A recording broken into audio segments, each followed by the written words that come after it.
today I went on a trip.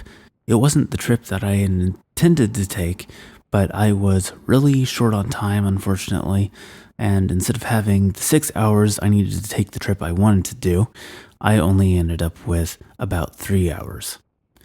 So what I decided to do was just ride my scooter up north and see how far I could get before I had to turn around and come back. At this point, I was very comfortable with riding around through the city, so the first part of my trip was extremely uneventful.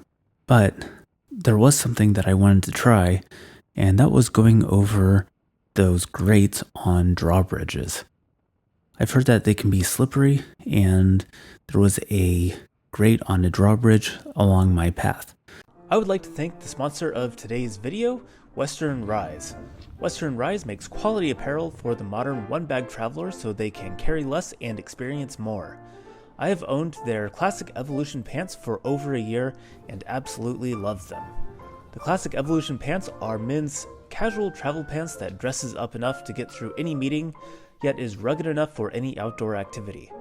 They effortlessly replace jeans, hiking pants, and dress pants, allowing you to carry fewer clothes and travel lightly. The Classic Evolution pants are lightweight, durable, and pack well. It's the perfect travel pants to have in your bag.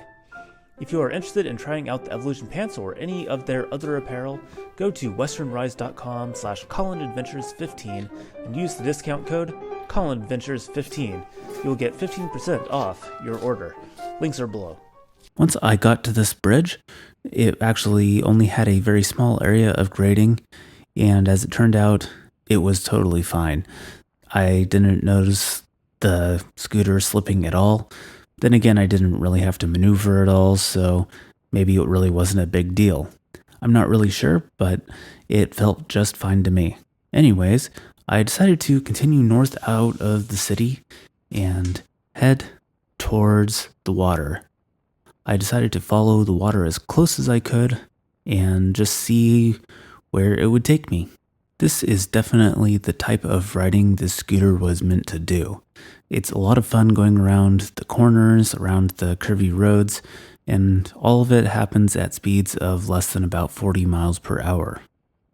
Also, at these low speeds, I find that the scooter is extremely efficient. My average fuel mileage went up from about 98, 99 miles per gallon to about 102, 103 miles per gallon. And yes, if there were fewer stoplights, I could have done better, but there are lots and lots of stoplights. After about an hour or so of riding, I found myself at the town of Edmonds. This is a kind of nice upper middle class town that's along the water, and I know it has a marina and a beach and a dog park, all right next to each other. I don't have a dog, but I always enjoyed walks at the beach and walks at the marina. So I've been here several times, and I figured I would take my scooter there and see what I could see. As usual, there were lots of very nice boats, and I decided to venture out onto a fishing pier where I found a cage full of salmon that was just kind of floating there. Some baby salmon. Lots of fishermen out on the fishing pier. I couldn't really get out to the end without disturbing them, and so I decided not to go all the way to the end, but still, it is a very beautiful area. Anyways, I decided to continue on up north and just see how far I could get before I had to turn back, and I made it a little ways, I think about another half hour of riding, and I was just on the border of Everett. I'm not exactly sure where the border between Mukilteo and Everett was, but I was right there. And the road that I had planned on taking up to one of my favorite parks in Everett was closed. So I decided that that was going to be my point where I had to turn back. Turning around, I decided to take a little bit more of a direct approach heading back because I just didn't have as much time. And so I went down Highway 99.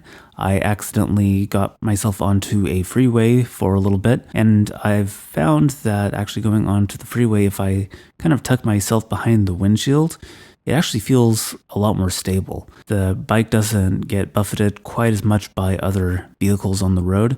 Not that there were too many this day, but it seems to be a strategy that other people had recommended online and seemed to work pretty well. Riding around at 60 miles per hour though, I did notice that I was just underneath the red line of the engine, which makes sense because the bike has a top speed of 70. So I only hopped about one off ramp and got off again and took 99 the rest of the way home. This week was one of those weeks where I wish I could have done a lot more. I just didn't have enough time. And unfortunately, I've had a lot of those weeks lately, and things will get better eventually, but it might be a few months. But who knows? Maybe things will start looking up again soon.